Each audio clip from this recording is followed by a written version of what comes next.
welcome to the Weekly Fixation. It's finally that time of the week where we get to take a look back at all that we've watched, read, or listened to and discuss what we just couldn't get out of our heads. This week, we were fixated on dollar store Jim Henson's quest to retrieve his son. I'm Brennan Sem. Joining me is Shayde Sem. We are the New Wave Nerds. Subscribe down below for more nerd content and commentary. Now let's get into the show. This week, we decided to watch the 2024 Netflix original series Eric. Eric follows Vincent, a grief-stricken father whose son goes missing, and who finds solace through his friendship with Eric, the monster that lives under Edgar's bed. So, Shayde, non-spoiler reviews, what did you think of this? What did you think of the series? Intense, suspenseful, beautiful, and, man, yeah, I think that sums it up. Yeah, pretty much. Yeah, it was absolutely amazing. I thought it was very, very well done. Yeah. For the story itself is amazing. Like you mentioned, the suspense, it keeps you guessing at every turn. It's just such a tremendous mystery thriller. It does such a good job of keeping you guessing what's coming. And the cinematography is incredibly beautiful. It's so well shot.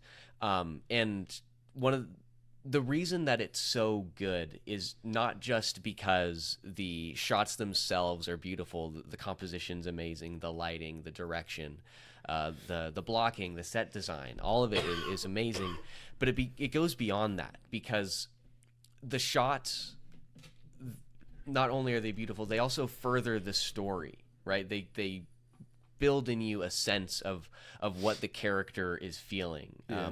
They sort of put you in the proper state of mind. It's so well done, and the performances by the entire cast, but particularly by Benedict Cumberbatch, absolutely amazing. I was blown away. Yeah, his crying was phenomenal. Yeah, you know, it brings you to tears, like not tears, but because you don't cry. No, I'm just kidding. But not for movies and TV shows anyway. Yeah, and I do sometimes. The closest I ever came to crying from a movie was Logan. At the end, when X-23 is watching Hugh Jackman die. That's okay. That's valid. But that was the closest. Titanic. I actually haven't seen Titanic. No, that's when I cried. Oh. Yeah. You did? Yeah. Oh, good for you. I mean, you know, that's a lot of people. Yeah. It's a hard week last week. Yeah. But Benedict Cumberbatch, moving on, just shifted the tone. Benedict Cumberbatch, yeah, you're right. He's so amazing. He really embodies the role of the grief-stricken father, right? You really feel for him, and it doesn't feel like a performance. It feels like he actually is this father, right? It's so immersive. It goes really deep, you know. He not only dealing with his own problems, now has to deal with his son, you know. Right. Missing. And then it progressively just builds on from there. Yeah, it's incredible. Yeah, and his slow descent into madness as his life falls apart, you know, his foundation is ripped away from him, his son is gone. It's absolutely amazing. Just a tremendous story. And so I definitely do think it's worth the watch. I can't recommend it really enough. I 100% recommend it. Yeah, it's really short, only 6 episodes. Like I said, it just premiered on Netflix about a week or so ago, so it's relatively recent. I think it actually debuted at number 3 on the top 10 in the U.S. at least. I don't know about the world, but definitely I think it's worth it. I told Brennan this, and me and Brennan talked about it earlier, but I told him I saw a little thing, and this is actually how I found out about the show. I saw an article talking about how Eric is blowing up, and it's already in talks for a season 2, and I told Brennan, and you know, because at the time when I told him, I didn't know the ending. I didn't know what would happen. Yeah, I think we were on like episode 4 or something. Yeah, so in my theory at the time was still pretty gruesome at the end. So it was a little bit, yeah. Well, the way it was going, it was pretty dark. This could go this way. Yeah, it was definitely weird. But I don't know. I don't know. I don't think this should be expanded to a second season. I think I don't think you touch it. I think it wraps everything up very well. It ends in a satisfying conclusion. It wraps up all of the sort of threads that are just sort of scattered around throughout the entirety of the 6 episodes. It's it really brings it all together. So now we're gonna transition to the spoiler section of the episode. We're gonna start talking about some of the more deeper into the things that we liked and disliked. And to do that, we have to, sort of more directly address the story beats. So at this point, this is your last warning. This is a warning. Do you understand? If you don't want it, don't watch it. Yeah, at this point, we're no longer liable. Because, yeah. And there we go. That should be long enough. Yeah. If you don't get the point, if you haven't clicked off the video now, then clearly you don't care about spoilers. So exactly. Okay, so first let's talk about the story. So first I want to focus on the story of the main family, Vincent, Benedict Cumberbatch, the mother Cassie, and the son Edgar. Yes. So as we mentioned in the description, Vincent is the father of Edgar who goes missing, and after Edgar goes missing, Vincent's plan to get him back is to create this puppet of drawings that Edgar has made of the monster that lives under his bed. And Vincent's plan is that if he gets the monster on television, on the show, it'll convince Edgar to, it'll bring Edgar home to them. Yeah. And so as Vincent is descending further into madness, as his life is slowly crumbling around him, because his son is missing. Yeah. His foundation is gone. Well, As he falls apart, he starts making this puppet, and he's making the puppet, and because he's falling apart, he's hitting the bottle a little heavier and heavier. Dipping in the sauce. Dipping into the sauce. Getting too lost. He was not nearly careful enough. No. And so he is alienating those around him. He's lashing out and pushing away his friends and family. Now, his personality, from the outset, he's always kind of a douche. Yeah. But naturally, when your son goes missing, it'll bring it out just a teensy bit more. A little bit. And so Vincent is becoming more and more volatile as he's making this puppet, and he's making it for this pitch meeting where they're going to pitch the idea to the executives, the higher ups of the corporation that produces the children's television show that Eric runs and co-creates and operates. It's like a Sesame Street-esque sort of puppets. I mean, they make reference to Jim Henson a lot. So in the pitch meeting, it starts off a little rocky. He comes to the meeting reeking of booze. Yeah, slightly intoxicated. Yeah, he's a few sheets to the wind. Brother can't hang. Yeah, no, he can't hang. Or he can hang better than anybody else because he's. I mean, honestly, but he was investigating while drunk. I think that's impressive. He's making progress too. And so he comes to this board meeting a little hammered, and it starts off rocky, and he actually starts off the pitch like with an F-bomb. Basically, it's like in the first sentence he says it. But ultimately, the pitch ends up going well, and the executives decide they want to continue with Eric. And everybody's incredibly excited. The whole puppeteer team is off on the side celebrating. But the lead executive pulls the other co-creator of the show, Vincent's best friend, Lennie, to the side. Yes. And Lennie's like, oh, yeah, isn't the idea so great? Just hyping up Vincent. And he's like, we wouldn't have been able to do it without him. And it was all his idea. And the executive, I think his name's Jerry, now that I think about it, he says, oh, yeah, we love the idea, but Vincent's got to go. Yeah, You it know. was pretty cold. Yeah, it was kind of callous. Yeah, he was like, Vincent is a problem, homie. Yeah. We got to get rid of him. Now, to some extent, it is slightly understandable. As we mentioned, even before his kid goes missing, he's a bit of a douche, right? Yeah. And Still a bit of an alcoholic. yeah, he's hitting the bottle before that, Yeah. and so he's definitely a hard person to be around. He's very dislikable, but despite that, they could have definitely gone about it in a much better way. They could have been a little kinder with it. Yeah, they could have been a little sweeter. Yeah, been like, yeah, hey, we know that your kid's missing, but you're an a-hole. So you're a loose cannon because he's got literally no filter. And so they could be like, hey, why don't you just work on the puppet behind the scenes, come up with the ideas, give us some scripts and some ideas to run with Eric. But why don't you just take a rest for a little while? Go find your son. But instead they were like, we gotta cut this guy out. Oh, he still went to go find his son, all right. Oh yeah, he was not gonna leave that behind. He was the most dedicated man I have ever seen. I mean, come on. I'm not 100% sure. As we'll get into a little bit of why I don't think so as we get further into the story here. But yes, he does go out and look for him. But that's so not quite yet. Well, he's looking for him, but not quite so actively just yet. So after the pitch meeting goes well, they go to the nightclub to celebrate. And Vincent is just getting absolutely just plastered. Yeah. He's just really going for it. He's constantly calling out back rounds of shots.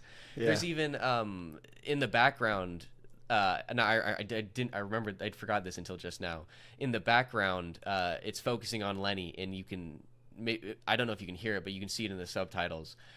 Where Vincent even says, like, why am I the only one drinking? He's like, what the heck, guys? Why aren't we celebrating? Dang, man. Yeah, but so he getting absolutely plastered, and at one point even starts to go a little bit further down the rabbit hole and deeper into the addiction pipeline, I guess. Yeah. And he runs away to the bathroom and does some lines. Brennan! Of what? We won't know. We won't say. Do you really want to know? Who's to know? It's very ambiguous. Hey. It could be anything. We don't know. But he does some lines, and then he comes... With the monster. With the monster. Yes, because... Actually, I can't believe I didn't mention this. I can't believe I forgot to mention this. But yes, as Vincent descends into madness, he starts to have these hallucinations of Eric, of the monster who he perceives as talking to him. And it's from Eric that he first gets the idea to put the character on the show. And Eric is a constant sort of side character that shows up every once in a while and will sort of monologue, sort of narrate. But so yes, he does coke with the monster. The monster actually does a line of coke himself. Yes, I do not know how they both fit in that stall. That's a pretty big stall. Honestly, yeah. I mean, I guess back in the 80s, the stalls were a lot bigger. Now they're skimming. So, and if he was fake, where did the line go? Because it was gone. Did he just do two really quick? He was like, he did both of them. Yeah. Well, I mean, Benedict Cumberbatch is getting plastered on set. No, Vincent really got into character. I mean, he definitely, it was method acting at its finest. Method acting. Oh, now we're cooking. Oh, cooking because meth. Anyways, the joke went so deep. Anyways, Vincent cracked out on coke. Yeah. Comes out of the bathroom and has this interaction. Eventually, later on, with Lennie. Actually, the interaction happens because Vincent is kicked out of his house, out of his home. Cassie kicks him out. Yeah. Before they go to the nightclub, obviously. Sorry, I got the timeline a little wrong here. Cassie kicks him out. He does coke. And then at the end of the night, he ends up crashing at Lennie's because, as I mentioned, Lennie is his best friend. Yeah. And it's in the next morning when Vincent is being a douche to Lennie while he's helping him, then Lennie like scoffs. He's like, oh my God. And then he's like, and Vincent's like, we got to go to work. And Lennie goes, I got to go to work. He's like, sorry, homie. But can you blame Vincent, morning hangover? I mean, yeah, I think a lot of this Vincent ultimately brings upon himself. He did do like 4 lines of, and he did. I already said it. Oh, you said the C word? Yeah, I don't think it's a TOS violation. I was just making a joke. Oh, he already did like 4 lines of coke and yeah, But yeah. So the next morning, Lennie is like, you're off the show, and Vincent is just more of a dick. Yeah. Just even worse and worse, just more rude. And so Vincent, he's now lost his son. He's lost his wife. He's lost his home. Oh, his wife was cheating on him? Yes, he finds out his wife is cheating on him. With a baby. The buns. No, she's not cheating on him with a baby. No way. She's cheating on him. She's cheating on him with a full-grown man. Yes. And is pregnant with his baby. Yes. The bun's in the oven from him. Just to clarify. I didn't mean it like that. Oh man, that would have been awkward. Yeah. Yeah. So baby's gonna later on. So shoot a guy for collapsing. For cooking. Just completely falling apart. I mean, his life is just shattered. Yeah. It's just shattered. And so Vincent then begins to look for Edgar himself, right? So he has no, like I said, he's got no home. So he's just out wandering the streets, and he's looking for Edgar. And eventually he returns home and speaks with their downstairs neighbor, a friendly, lovely man named Mr. George Lovett. Is that his name? I don't know. I know it's George. I'm pretty sure it's George Lovett.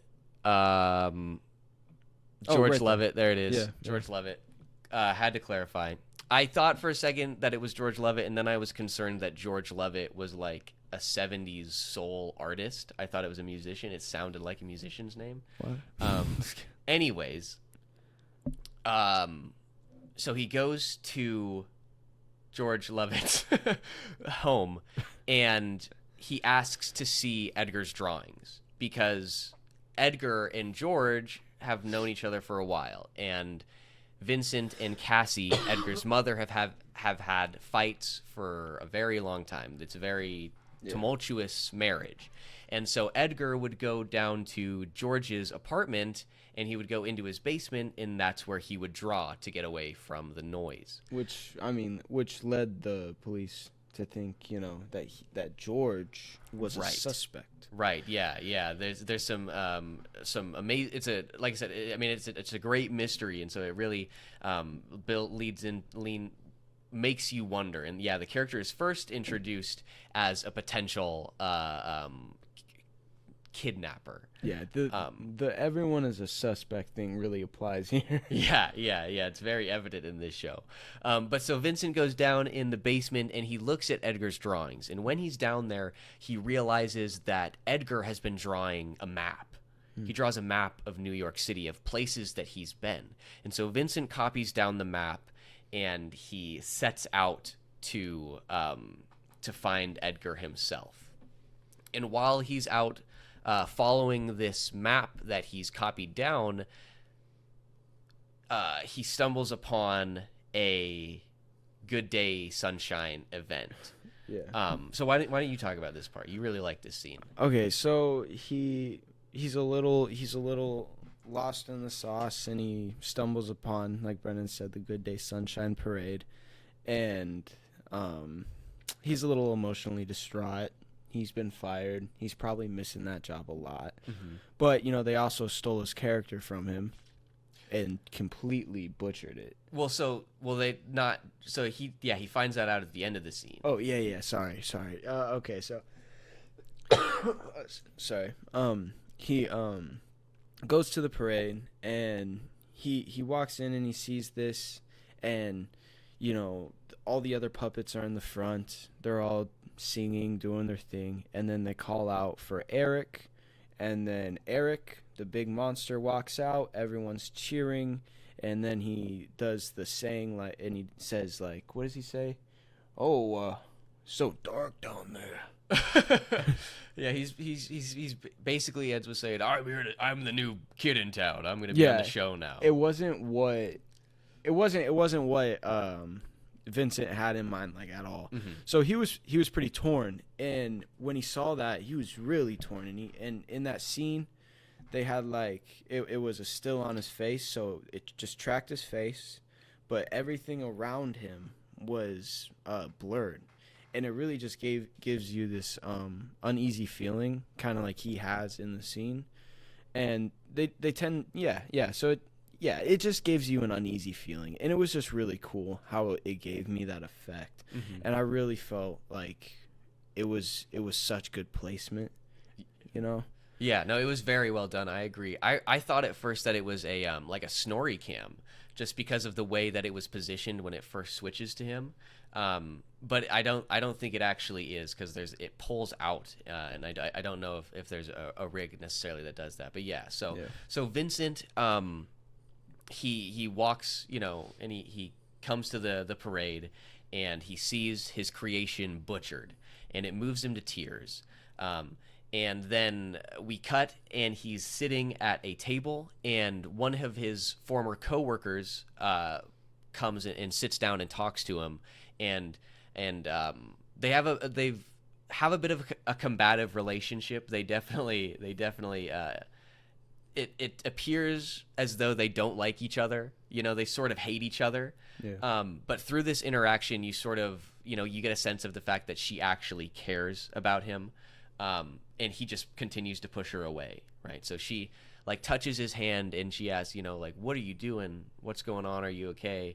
The bottle's not going to help you. Yeah. And ultimately, he says, I'm going to go find my son, and stands off and like storms out. Yeah. And that's when he returns to continue to follow the map, which ultimately leads him down into the underground tunnels, into the subway beneath the city. And it's at this point when Vincent finds the underground city, he takes a look, and he sees just the horrible landscape. It's a ramshackle little shanty town. There's drug addicts, and it's just a bad place. And so there's a scene where you can just see the silhouette of him, and there's a red light on a table in the background, which is just showing this a red aura around him that slightly illuminates his face. And you see Eric walk up behind Vincent. Eric the monster walks up behind Vincent, and he says, "Edgar's not here. Edgar's never been here." Yeah. And it's a moment of it's gut wrenching. It's a moment of devastation, and then Vincent turns and he looks at one of the tables, and we get these close-ups, these detail shots of the contents of the table, and what's on there, naturally, a veritable smorgasbord of narcotics. They got the whole buffet. They got the lineup. The charcuterie board. It's a charcuterie board. It's a regular Golden Corral. They got the crack. They got the salami. Right next to the cheeses. They're all gonna mix. Oh man. That skit, that Chappelle Show skit where he's like, peanut butter and crack sandwich. Crack sandwich. Oh man. Anyway, and so then the camera cuts back to Vincent, and it's another voiceover by Eric, and he goes, "Oh, I see. You want to get high," and it's a beautiful shot. The light. Vincent has turned towards the table now, so the light is shining on his face, so it's almost entirely red, and yet the most of his body is still shrouded in darkness. And so Vincent ultimately makes this decision to walk towards the table and partake of the old festivities, let's say. Yeah. He doesn't want to be a slouch. Yeah. And he, starts to, how do I put this gently, take off as they will. And there's a beautiful shot where, again, the red light is shining on him. He's leaning back in his chair, and he's got his hand out like so, and he's looking at it. And his hand is in focus, but his face isn't in focus. So it sort of it makes you feel disoriented, like sort of puts you in the mindset of like, oh, things are a little weird now, because it's not the way that you would expect the focal point to be. And red light is washing over him, and he's sitting there, and he's talking about how when Edgar was born, and how he couldn't believe that the world had entrusted him with something so delicate, right? Yeah. And he says, the only job you have as a parent is to love your kid and, hold them and hug them and bring them warmth. And then he goes, and I let him go. And he breaks down again. And the performance is just absolutely amazing. Yeah. The shot is beautiful. So at this point, Vincent is completely off his rocker. He's out of his gourd. Yeah. Not thinking. And the police, a massive police force, enters the tunnel. As to why they enter the police force, we'll get into that in the second portion of the story, the second section of the story portion of this episode. But the police storm the tunnel, and they rout out the homeless population. And Vincent, groggily turns his head, and he sees Edgar off in the distance. And he sees Edgar walk away. Yeah. And as we learn throughout the course of the series, the reason that Edgar is down there is because he chose to run away. Yeah. Right. So why don't you talk about the relationship between Edgar and Vincent? Well, at the start of the show, it seems like a classic, hardworking father, doesn't have time for his son, but still loves him, he takes him to work with him. He lets him hang around the studio, watch him record. So, he does what he thinks is best at the time, which, of course, for Edgar, it isn't what he wants at all, and he feels alone, and he wants his dad, but he doesn't have his dad. And his dad is just sad and an alcoholic. Sad and angry. Yeah, sad and angry, and and fights with his mother all the time, and he just has to sit there and watch that go down, so it's pretty understandable why the kid wouldn't like his father too much, Yeah. Father of the year. Yeah. So I don't know. It at the start, it just ain't too great, and mm-hmm. you just look at Vincent as it's not a good father. Yeah. You're just like, wow. He's the kind of the definition of absent father. Yeah. He's there, but not really. He's focused on himself. He's really selfish. Yeah. And ultimately, like we said, when Edgar leaves, he decides to leave. And as we learn throughout the course of the series, one of the reasons that Edgar chooses to leave is because, as he tells the person he stays with underneath the tunnels, he's scared of his dad. Yeah, he's scared of his dad. Him and it, like we said, him and his dad and his mom fight all the time. He's an alcoholic, and ultimately, on the day that Edgar runs away, it happens immediately after a fight between Vincent and Cassie. And Vincent chases after Edgar, and he eventually catches up to him in an alley. And I guess he tries to grab him to stop him, Yeah. You know, to try and like turn him around and like have a conversation. Yeah. Sorry. Sorry, no, you go ahead. Like in the interrogation scene, you know, he's explaining. Mind you, that interrogation scene was phenomenal. Yeah. Yeah, we'll talk. We'll go deep into that when we talk about the other the detective, the investigation aspect of the story. Yeah, you know, but in that he says, he's like grab the back of his neck, you know. Yeah, he says it like he's trying to stop Edgar from running away, and he does it too forcefully. Yeah. And he grabs Edgar a little too hard by the back of the neck, and Edgar afterwards naturally is looking at him afraid, and Vincent describes that like Edgar was looking at him like he didn't know who he saw. Yeah. And so ultimately Edgar chooses to leave. And after he leaves, the way that he ends up down in underneath the city in the tunnels is that he follows just some random homeless guy. Yeah. But not entirely random, right? Like we get the sense that they don't like know each other, but Edgar is aware of him because Edgar follows him since the homeless person is a graffiti artist and Edgar really likes his tags. Yeah. And the map that Vincent follows is the points of interest are marked down by Edgar where these tags are. So he was inadvertently drawing a map to the subway tunnels, right? And so Edgar willingly goes down with this guy, and ultimately, we learn that Edgar doesn't want to go back, but he's forced to. Yeah. Ultimately, he is forced.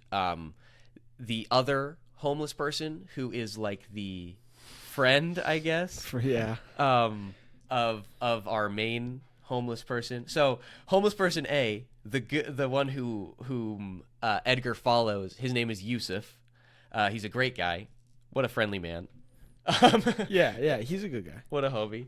And homeless person B is the friend who I don't believe there's like any romantic relationship there. I think they're just homies. No. And her name is Rhea, and she sucks.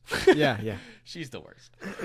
She's a little hooked on the methamphetamines. Yes, she's a little bit of an addict.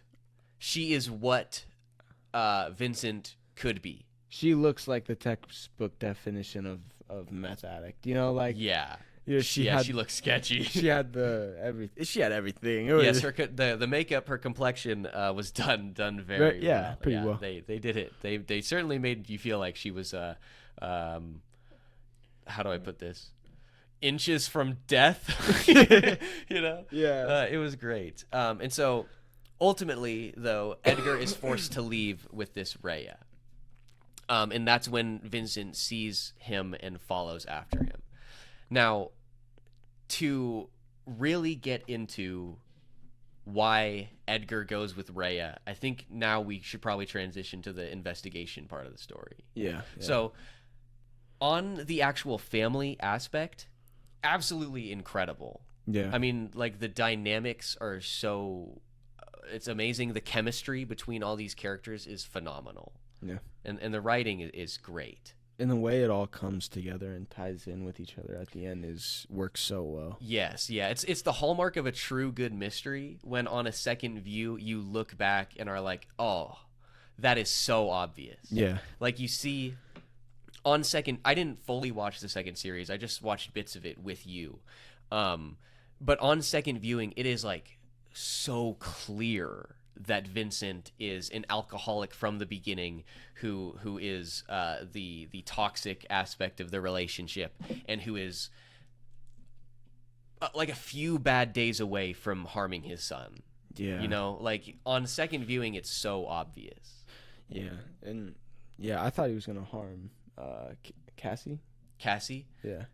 I honestly didn't. I never thought he was going to hurt Cassie. The argument definitely got heated, but I never thought. I don't know why. I just didn't. It didn't seem to me like he would do it. I guess because I felt like if he would have done it, it would have already been established. Yeah. But maybe I don't know. Maybe that's. I mean, that would have been a really weird plot point. I think. See, here's the thing: is I don't think that you could have him hit Cassie in this, because then after that, there's no redemption. Oh yeah. Right? There's no redemption in the series. Whereas leaving it open like this, there is redemption. Yeah. But yeah, so just great writing all around. It was fantastic writing. You know, usually we dog pretty hard if we hear a pretty stupid line. Yeah. And when we really stick with that joke of that stupid line. I didn't have any. There were very few. Yeah, there were very few bad lines. I don't even think there were really any bad line reads. Yeah, didn't have any. The only one that kind of got a laugh was at the end when they're doing like the conclusion. They're finally wrapping up the story in the last episode, and Vincent is leaving the house, and he sees George Lovett, you know, the downstairs neighbor, and they like pat each other on the shoulders, and Vincent gets into a cappy, and George just goes, "All right," and continues sweeping. That was the only one that I remember even like chuckling at. Everything else was great. They went through all this pain. He just did what he told everyone he was going to do and used that character to bring his son back. Yeah. Met right in front of the apartment, probably right in front of George's eyes, you know. and George is just like, all right. All right. See you later. Yeah. He was interrogated. Yeah, they went through some stuff together. He was almost falsely accused. Oh, yeah. Well, he was definitely falsely accused. Yeah. He was screamed at. And he's just, okay. Yeah. They're just like, all right. All right. Huh. All right. Although I get the sense, I think George Lovett, I think him and Vincent bond over some past addiction issues. I think they have like a throwaway line where George talks about how he understands the trouble or something like that. Yeah. And so I think, you know, the camaraderie there at the end, it did feel like a nice conclusion. Yeah. Even though the line read was wild. Yeah. But, so yeah, now let's talk about the investigation, because there's two aspects to the story, right? There's the A plot, the titular Eric, right? And looking for Edgar. And then there is the B plot led by a detective in the police force who is investigating the disappearance of Edgar, and subsequently reopens the investigation into a previous disappearance of a child. Yeah, yeah. And so I want to say that on the mystery actual investigation aspect of this story, the obviously the writing is great, but the editing is just amazing. Yeah. It does such a good job of like building up your expectations and then subverting them. Yeah. Building up a potential culprit and then ripping it away. It just does such a good job of all of the cuts and the edits. It really keeps you on your toes and on your toes. On your toes. Keeps you on your toes and makes you really, really wonder, like, oh man, what is really going on here? Yeah, yeah. It keeps you on edge. It does. What? On the edge of your seat. Yeah, it does. Yeah. Keeps you on edge. Oh my god. You look like Jack from The Incredibles when he gets mad. Could you imagine if I just burst into flames? That would be great. Oh man. Yeah, no, that's great. And so yeah, through like the editing, it subverts your expectations. It constantly keeps you guessing. First, you think the first culprit you assume is George Lovett, the downstairs neighbor, because he like looks after Weird, and his downstairs basement is certainly suspect. Yes, he's got a locked bar door behind which there are children's drawings and juice boxes and stuff. And then everyone's like, his lawyer was like, it's because he's black. Yeah. he had a cage in his basement. Yeah, and he was so cagey about it. He was acting so suspicious. Like he was like, when they asked about it, he was like, the neighborhood kids like to come down here sometimes. You know? And correct me if I'm wrong, but didn't he have an incident in the past? He was locked up in the past. Yeah, so there was like a prior history too, and I think he was for a rape. Yeah. Or in. Yeah. Yeah. For a non-consensual sexual relationship. Yes. Yes. And I don't remember. Was it with an underage person or were they of age? I don't remember. I can't remember what they say. I can't remember. I can't remember, but I think there's a chance it might have been an underage person. But he seems pretty reformed. He seems like a good guy. Because ultimately, as we said, it turns out that Edgar did just go down there to draw. Yeah. And then afterwards, right? The next you get the suspicion around Vincent, right? Because Vincent has a cut on his forehead, and they find Edgar's dirty shirt covered in blood stuffed behind a dumpster, which was the same blood type. Yes, the same blood type. Granted, it's the most common blood type around O positive, but still, yeah, same blood type. And there's like some sketchy CCTV footage that shows him following afterwards, and is really ambiguous. And so I really did think, and the voiceover work by Eric, because Eric is constantly in the background at this point in Vincent's descent into madness, where he's like, "Oh, you're never gonna make up for it, bucko. You're never gonna be all right," you know. and it's like, but they never say like what he did wrong, and so this paired with all the other evidence for a long time, you're like, "Oh my God, what did Vincent do to his son?" Yeah, it's very well done, and it's actually, I forgot this until just now, but the suspicion around Vincent is further exemplified because, you know, Vincent's parents offer $25,000 in reward money to find Edgar, whoever can help. And Vincent, he has the money, and he goes, "This money is not going to bring Edgar back." And he takes it back to him, and he's like, "We don't need it." And it, the way that he says it and the way that the line is written and delivered, once the suspicion around Vincent really starts, it looks more and more like he's saying, "We don't need the money because I know nobody's bringing him back." Yeah. So I had a really bad view of Vincent in the beginning, because my head, as soon as I thought Vincent killed Edgar, my first instinct was, oh man, Vincent killed Edgar because Edgar had a good idea. And it made him go insane, and that's why Eric is speaking to him, and that's also why he has this compulsive need to adapt the character and bring it to the screen to make up for what he did. Oh, God dang, brother. Your hands are disgusting. They're sweaty. I'm warm. Oh my God, it's like touching a dolphin. Oh my God. But that would have been cool. Yeah. But that's not what happens. No. But the story does such a good job, because ultimately he is a caring father. But the editing and the writing of this mystery is such that it made me think that he murdered his son because he had a good idea. Yeah, well, you know. Oh man, yeah, so well done. Yeah. For a while I thought maybe he, like, when I did think Vincent did it.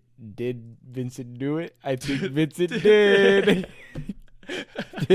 Oh, that's gonna not make sense to anybody. That's such a... Okay, anyways, continue.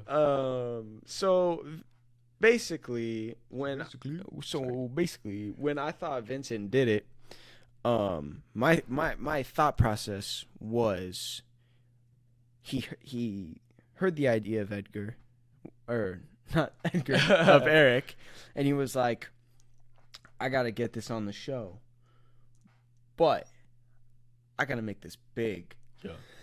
Oh, I see where you're going with this. So he plotted it, sold this kid to a homeless person. This is not where I thought it was going. Oh, but continue. Where'd you? Oh, he sold this kid to a homeless person, to the guy. Okay. And then everything else was just staged and kind of went wrong. Okay, so that's not that would be fun. Yeah. That's not where I thought you were gonna go. I thought you were gonna say Vincent wanted to make it big, and so he killed his kid so that there would be a big news story about it. And so then there would be a bunch of articles written about how he's making this character to remember his long lost son. Oh. You know, and drum up some ratings. That's where I thought you were going with it. Yeah, no.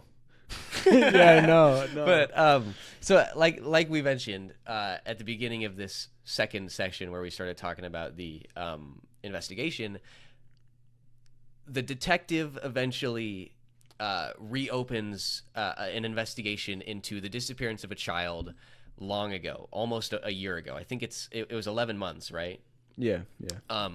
And through this investigation, the detective uncovers ultimately police corruption and I guess corruption at City Hall. It's ultimately a story of corruption and of, how do I put this? There's no polite way to say it, of the trafficking of children for the purposes of sexual relations. Yeah. There's no nice way to say that. I really ain't. No. And it's that part of the investigation I think is so well done, of him uncovering like this police cover-up is so interesting. Yeah. Of him looking into the disappearance of this young kid and the weird actions of two of his fellow police officers, the sudden murder of one of the police officers. It's so interesting. Yeah, I did like the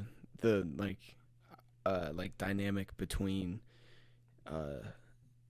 Vincent on his journey to find his son, and then everyone else's journey, like the cops or the detectives and the wife. The wife kind of just chilled. You know, I'm gonna be honest here. Yeah, Vincent did a little bit of drugs. Yeah, Vincent drank a little bit of alcohol, but he's a dang good dad. Okay, he hunted his kid down through sewers After forcing his kid to run because he slightly abused him. You gotta build character. You gotta build character. Oh my God. Wait, so the mom just got mad, threw out some flyers, respectful for the flyers, yes. She didn't go chasing him. She did spend a lot of time looking for him. Okay, yeah, I guess that's true. And to be fair, also, there is, in a situation like this, you would need somebody waiting at home by the phone in case somebody calls. You know, just in case anybody has information, or the detectives call, which they do often. Yeah. They do often. Yeah.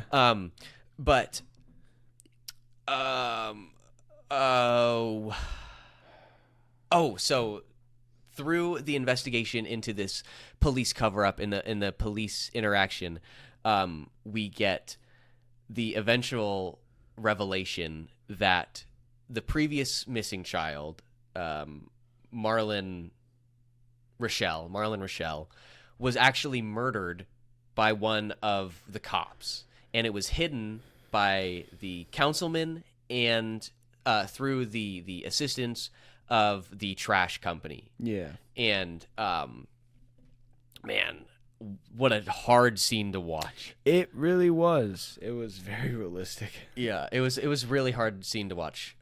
So the detective gets the CCTV footage, and when he puts it in, it is just so it's Yeah. the performance is great. I mean, Yeah. you can tell that it's like man, it's just so good. So, but there is one thing about this detective story, that there's one thing that I need to comment on that made me lose respect for him. So throughout this whole show, I really liked this detective. I thought he was absolutely amazing. Yeah.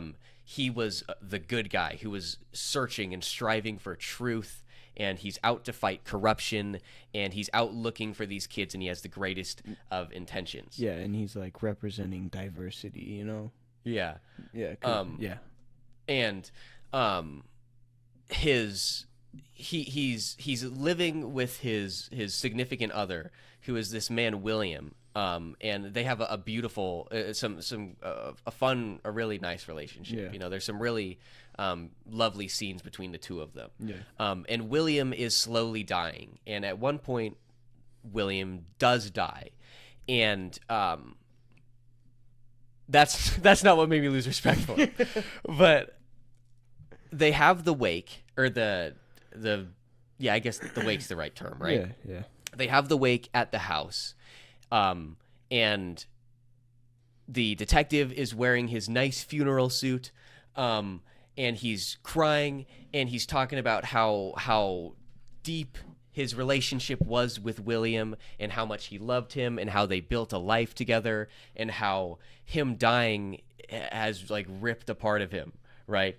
And then later on that day, like literally later that exact same day, the detective goes to the nightclub and picks up one of his ex-boyfriends and has some relations with him in William's bed. His dead husband. Boyfriend. Yeah. Boyfriend, common law husband. I don't know. I'd say it was his boyfriend, not significant other's probably gonna spouse probably safe, because spouse implies a more like intense relationship, like a deeper personal relationship, you know. Okay. So the same day, in the same bed. So here's the thing, is that like the detective and William, they live together, but it's William's apartment. Right, like the detective is obviously not on any of the paperwork. There's no binding.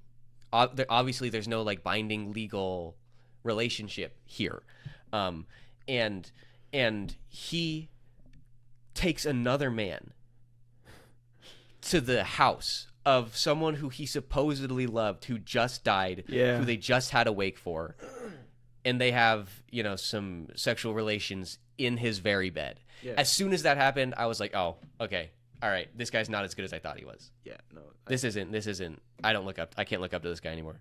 Well, I see, for some reason, I didn't catch that they, like, smashed on the bed before, until they, what? Continue. Until they woke up, until he woke up, and then, you know, another guy was there. Yeah. And then I was like, oh wow. Yeah. like so here's the thing. If you'd done it at the other guy's house, then I would still judge you a little bit, because I'd be like, dude, someone who's supposedly somebody who you loved and built a life together just died. And like this day you're going to do this? Like, really? That's so, to me, that's like the worst thing that you could do. But then to also do it in that very person's bed, I instantly lost some respect. I was like, come on, man. His sheets were satin.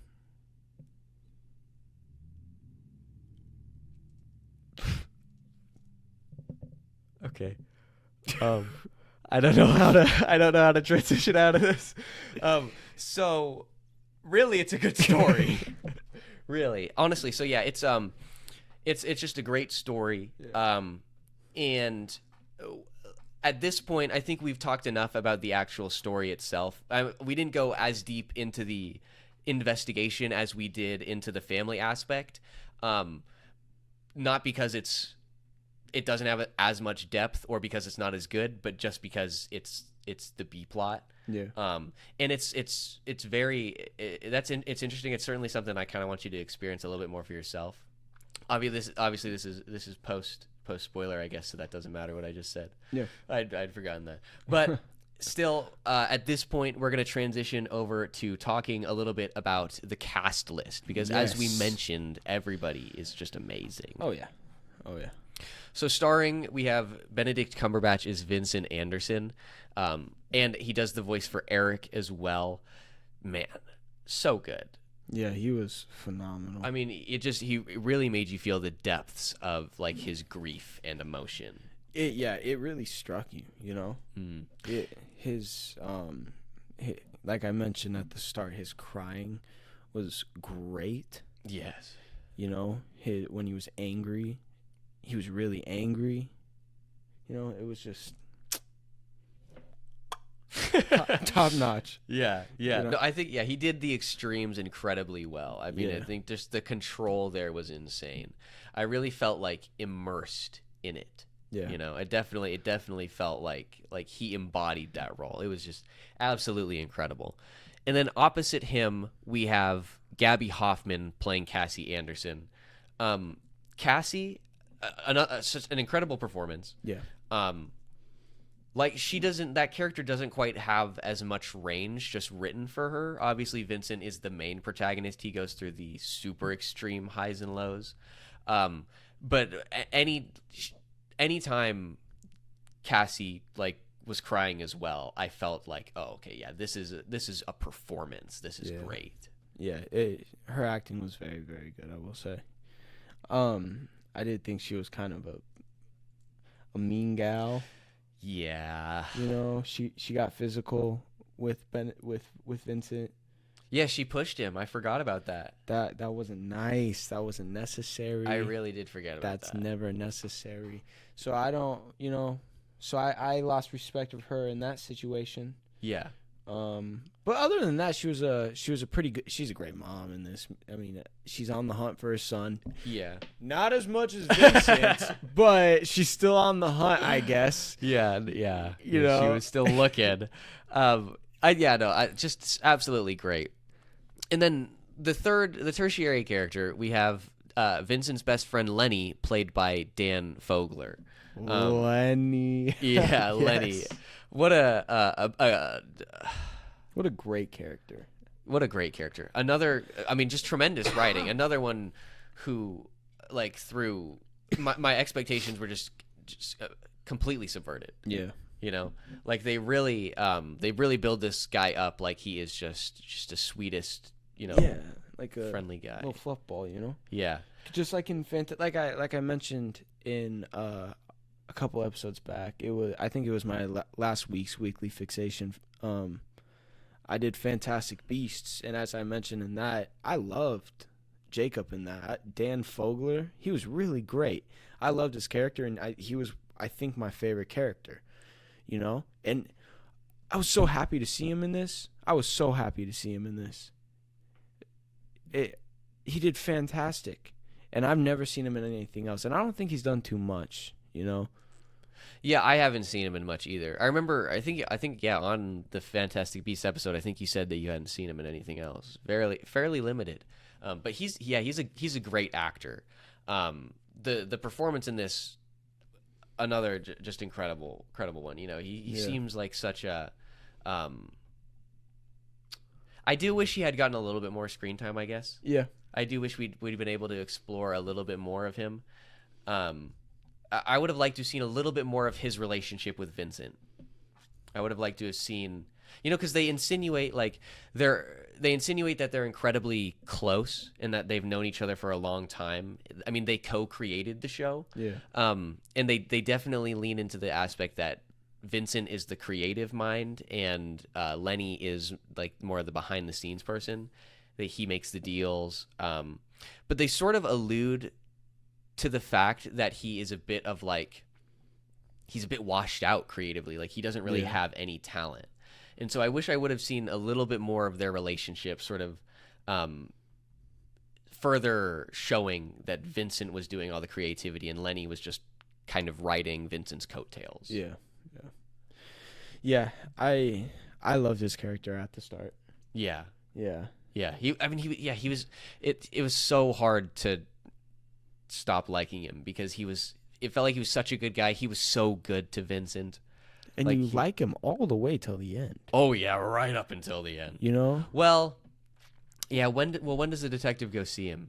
Is that episode like 4? Yeah. So yeah, at that point I started to be like, "Oh, this guy's into some stuff." Yeah, he's a little off. Anyways. Yeah.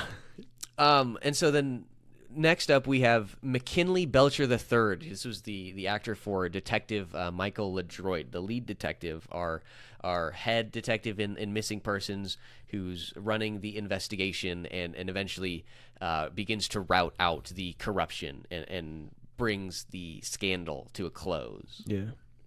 Just a great. I didn't think his performance in the first few episodes was absolutely amazing. I mean, I guess the performance was decent. I just felt like it was very stinted. Yeah. I suppose. But as we get further into the series, he has a much more emotion begins to come through. Yeah, there's a lot of character development throughout just 6 episodes. For honestly all the characters, you know. Yeah, definitely. I mean, everybody certainly goes through different changes and certainly grows. Yeah. I think everybody becomes a better person except for Cassie, who doesn't change at all. Yeah, Cassie just kind of stays a mean gal. No, I guess Vincent's really the only person who changes on a fundamental level. Now that I think about it, like he's the only one who actually changes. That's actually really funny because now that I think about it, in the final episode, you know, he's on stage and he gives his little speech and the whole crowd shouts, "Change for all, change for all." Oh, yeah. And he's the only one in the series who changes. Oh, yeah, okay. I mean, granted, he was the one who needed to change. He was the most toxic in the whole in the city. So he needed to, but there's a scene that I kind of would like to talk about. It was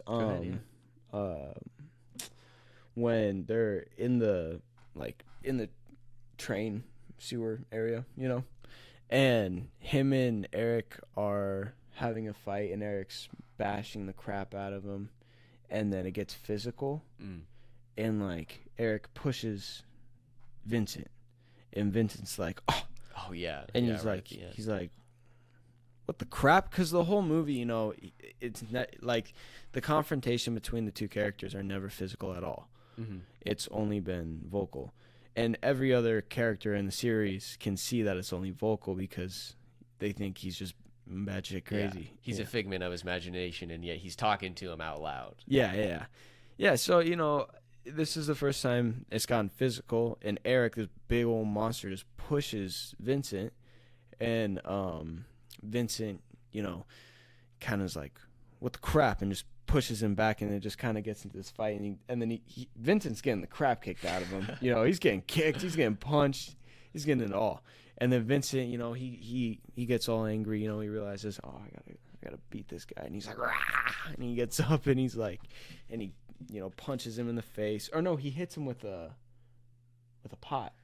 Well, so when Eric is on top of Vincent, he hits him with the pot. Yeah. And then that knocks Eric over, and then he gets on top of it and starts wailing. Yeah, and then he's like, and then he starts punching the crap out of him, and then he eventually kills him. Like, makes him go away. Well, he doesn't kill him. No, like, yeah, he doesn't kill him. He makes him go away, I guess. Yeah. So, and me and Brennan kind of talked about this. Well, so real quick, I just want to talk about, before I think I know where you're going, but I want to talk about just how beautiful that shot is. It's the editing is so amazing because it like switches back and forth between viewpoint of Vincent hitting Eric and Eric being there, and Vincent just swinging at nothing. Yeah. You know, and it's really like hard to watch because he's so when it switches to where he's hitting just the air, he puts his all into it, and it's one of those things. It's like, oh, we've all seen somebody on the street who's like trying to hit things that aren't there. You know, it's like, oh man, this is a dark moment for this character. Yeah. But anyways, go ahead with what you were gonna say. Oh yeah. Okay. So, but yes, I did like your point though. So basically, gosh dang it, where was I at? We were gonna talk about your metaphor for Eric. Oh yeah. So Eric, you know, he's gone, and Vincent's kind of relieved.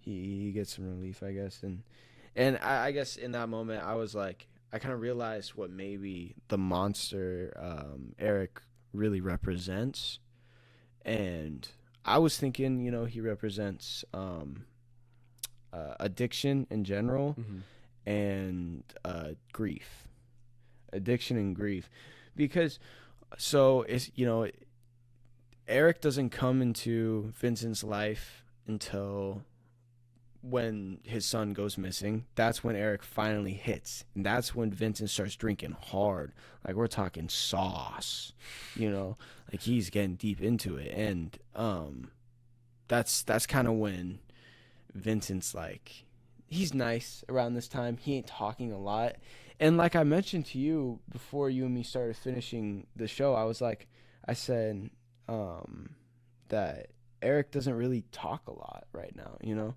And he starts talking more and more. He starts getting more aggressive and more vocal as you know, Vincent goes down the rabbit hole and he starts shooting up, and it goes all wrong, you know. So that makes Eric kind of get more vocal, talk more, and more angry, and you know, it kind of made me think like, well, yeah, this could represent addiction, because then there's another point where Eric, like we mentioned, Eric and him are in a stall snorting stuff, you know, which is already weird that would happen, you know. Yeah, we already covered that. I know. I'm just saying. Sorry.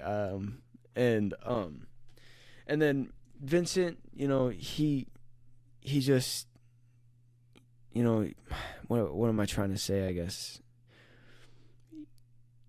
he just goes further and further down, which causes more and more pain to Eric, I guess. Mm-hmm. I don't know what I worded it wrong. No, I get what you're saying. Yeah, so it's like I guess I don't know how to word what you're saying either. Yeah. Yeah. I mean, I that's definitely yeah, it's an accurate reading. I think that's certainly something that it stands for. It's definitely a metaphor for addiction there. Oh, I'm so sorry. Okay. So this I just remembered the point, I guess. Like the part where he does crack, you know. And the part where he does crack. And we mentioned, you know, he's like, you mentioned Eric saw like, you want to do those drugs? Or wait, what does he say? He says, "Oh, you want to get high." Oh yeah, you want to get high. Mm-hmm. You know, which makes me feel like that's Vincent's brain telling him like, "Oh, you want to get high." So, here's the only reason that I don't know if at least that part is necessarily true, because right before then, I think more than anything, Eric isn't, or maybe not more than, okay, so let me rephrase this. Because right before that scene, Eric is bashing him. Eric is calling him like a terrible father, a piece of shit, the reason that Edgar ran away, and he's even like insulting him because of his addiction, talking about how you know, the only place you could find the only thing you can find is your way to the bottom of the bottle or something like that. You know, he's constantly attacking him. And my interpretation of him saying "Oh, you want to get high" wasn't, "Oh, yeah, you want to get high." My interpretation of it was, "Oh, you want to get high. Of course you do." You know, like insulting. But I guess so. I think it mostly works in the sense that you just, like what you said to me earlier. Even the climactic scene where he's, you know, fighting Eric, he's fighting the monster, he's fighting the demons, right? And in the penultimate or this final scene of the series, we slowly we slowly crane out, and Eric is just kicking his feet up in the rafters. Yeah. And like you mentioned, your demons are always there. Yes, You're always fighting them. Sorry. They're always in the background. Even if you may have beaten them once, but there is always the potential that they come back. Yeah. Yeah. He was just perched up in the corners, kind of laying there, I guess, relaxed. Mm-hmm. You know, it looks like he was happy to see that Vincent was happy, but you know,